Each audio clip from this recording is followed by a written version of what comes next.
Ghana is widely recognized as one of the most peaceful and democratic countries in Africa. This stability is largely due to the country's rich cultural diversity and strong democratic institutions. However, beneath this peaceful image lies a persistent social challenge: tribalism. Good day, my name is Adjei-Twum, a 19-year-old biomedical engineering student at KNUST, representing Group 1 scholars of the COFO Scholars Program. This presentation will examine the concept of tribalism in Ghana, its causes, challenges it creates, real-life examples, and possible interventions to address the issue. Let's dive into it. Tribalism in Ghana refers to the strong identification with and preferential treatment toward one's ethnic group, often at the expense of others. This phenomenon influences social, political, academic, and economic life.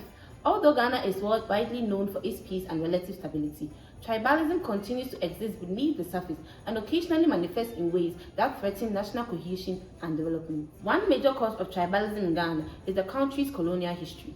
During British colonial rule, certain ethnic groups were favored for education and administrative roles. As a result, deep regional and ethnic inequalities were created, many of which continue to shape attitudes, opportunities, and perceptions today. In addition, employment and economic pressure play a significant role. With high unemployment rates, many individuals rely on tribal connections to secure job and economic opportunities, thereby reinforcing ethnic favoritism. Furthermore, media and social misinformation contribute significantly to tribalism. Some media outlets and social media platforms spread false information, stereotypes, biased narratives, and hate speech. Due to the rapid rate at which such content can spread, it often intensifies ethnic misunderstandings and hostility. The consequences of tribalism are as numerous as they are damaging. Here are some prominent ones. First of all, tribalism poses a serious threat to national unity. When individuals prioritize their ethnic group over the nation, it creates division, mistrust, and poor cooperation among groups. This mindset encourages discrimination, stereotyping, and exclusion, all of which weaken social bonds.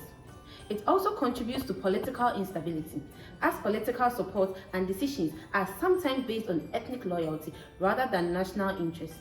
Political parties may appeal to leaders of specific tribes for votes, and once in power, this often results in favoritism in political appointments. Consequently, governance becomes less inclusive and less effective. Moreover, tribalism contributes to weak democratic institutions.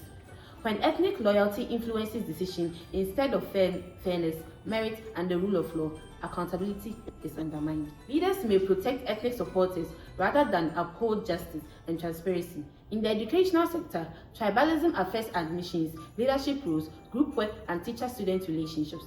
Students who experience such discrimination often feel discouraged, isolated, and less confident, which can ultimately lead to poor academic performance.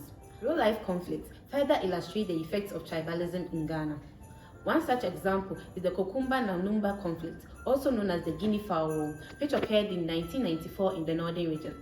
This conflict arose over tribal claims to land ownership and was sparked by a dispute over the price of a guinea fowl in the market. The violence escalated rapidly, involving neighboring Dagomba and Gonja groups. Between 1,000 and 2,000 people were killed and over 150,000 were displaced. Addressing tribalism in Ghana requires deliberate and sustained interventions. One important approach is to leverage traditional and cultural institutions by engaging religious and traditional leaders to promote intertribal cooperation and ethnical conduct. In addition, educational system reforms are essential. Integrating civic education, moral philosophy, and intercultural communication into school curricula can help cultivate empathy, integrity, and critical thinking from an early age. Another key intervention is ensuring equitable resource allocation, as fair redistribution of socioeconomic resources can reduce disparity that fuel ethnic tensions. The media also has a vital role to play through responsible reporting that promotes unity and avoids tribal jabs or divisive commentary. Finally, Ghana must discourage ethnic-based campaigning and sanction hate speech and ethnically divisive rhetoric to reinforce national unity and social cohesion. The bottom line is, while Ghana is celebrated for its diversity and relative peace, tribalism remains a significant challenge that affects national unity, development, education, governance, and international perception. Understanding its causes, recognizing its consequences, and implementing effective interventions are essential steps toward building a more inclusive, fair, and united Ghana for all citizens. Thank you.